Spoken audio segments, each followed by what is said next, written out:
disebutkan dalam sebuah riwayat sikap beliau, apa yang beliau selalu lakukan oleh Aisyah radhiyallahu anha. Aisyah mengatakan, jagalah sholat malam karena Rasulullah SAW tidak pernah meninggalkan sholat malam itu.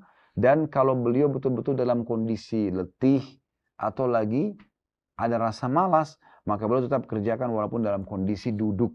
Walaupun dalam kondisi duduk. Nah, Ramadan kemarin sudah kita dibiasakan untuk sholat tarawih, ya. Mungkin Bapak Ibu sudah bisa merasakan bagaimana gejolak godaan syaitan pas hari pertama Syawal, karena tidak ada berjamaah tarawihnya, luput sholat malamnya misalnya. Nah, itu akan terus berjalan tuh, syaitan tidak mau buku amal kita terisi. Maka jangan tinggalkan ini. Dan kata Nabi SAW dalam hadis sahih, jangan tinggalkan sholat malam karena adalah kebiasaan orang-orang soleh sebelum kalian. Saya ingin berbagi sebuah kisah. Ini kisah disampaikan dalam beberapa buku-buku sejarah.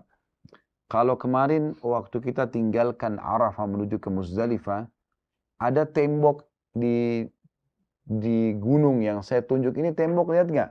Ingat nggak? Yang tidak tidur di bus kemarin pasti ingat. Siapa yang tidur? Jangan dikasih snack habis ini. Ya, temboknya Zubaidah rahimahullah.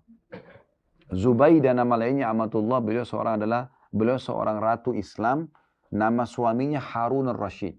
Ini khalifah, raja pada saat itu yang sangat alim dan orangnya baik. Nah, di masa Harun al-Rashid inilah hidup ulama-ulama besar seperti Imam Malik, ya, Imam Syafi'i, Imam Ahmad. Ini di masanya dia ini, masa-masa emasnya beliau, gitu kan. Nah, Zubaidah ini karena orangnya cantik dan orangnya salihah diberikan julukan Zubaidah. Nama dia Amatullah. Dia suka sekali bersedekah dengan segala macam harta yang dia miliki, membiayai orang jihad, membiayai orang haji. Ada satu titik kemarin kita tidak bisa datangin, kalau kita menuju ke lokasi Taif, kota Taif, ya. Itu di situ ada banyak, setiap kalau tidak salah per 1 kilometer itu ada sumur, banyak sekali, dan itu terarah dari Irak sampai menuju ke kota Mekah. Itu semua sumur sampai hari ini masih bisa dipakai, itu yang gali Zubaidah. Ya.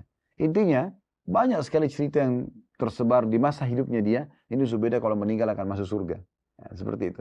Tapi ada satu, saya pernah temukan di salah satu buku menjelaskan tentang kisah ponakan dia waktu Zubaidah meninggal.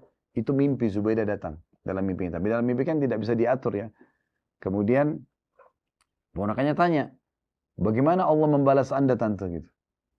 Maka dia bilang, semua amal saya tidak diterima sama Allah karena riya. Dan Allah memaafkan saya justru dengan sholat malam saya yang saya kerjakan sendirian. Ya.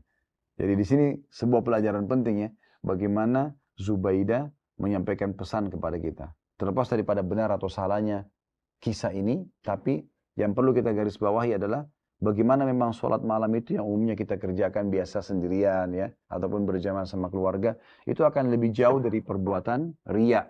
Ya. Oleh karena itu ini sangat dianjurkan untuk dijaga, ya. Dan kita sudah tahu sebagaimana saya singgung tadi, teman-teman sekalian, kita sudah terbiasa bangun sahur, maka ini waktu-waktu mustajab doa. Nah, mumpung juga masih di Madinah, coba ya hadir ke Masjid Nabawi sebelum waktu-waktu subuh. Ya, saya ingatkan kembali ada 2 kali azan sebagaimana Ramadan kemarin, ya. Azan pertama berarti belum masuk subuh, yang tidak ada as-salatu khairun minan naumnya. Nanti azan kedua ada as-salatu khairun minan naum, itu baru masuk waktu subuh. Jadi itu jedahnya masih lumayan, 40-45 menit. Bisa sholat tahajud kalaupun misalnya butuh istirahat malam lebih panjang misalnya, ya. Kalau mau yang lebih dulu ke masjid jam 2, jam 3, maka itu jauh lebih baik tentunya. Nah, karena ini sunnah, memang kita tidak buatkan program sholat berjamaah, ya. Karena kalau di Masjid Nabawi ini kita sholat berjamaah, berarti bapak-bapak saja yang dapat, ibu-ibu tidak akan berjamaah dengan saya berarti, gitu kan? Karena memang terpisah laki-laki sama perempuan tempatnya.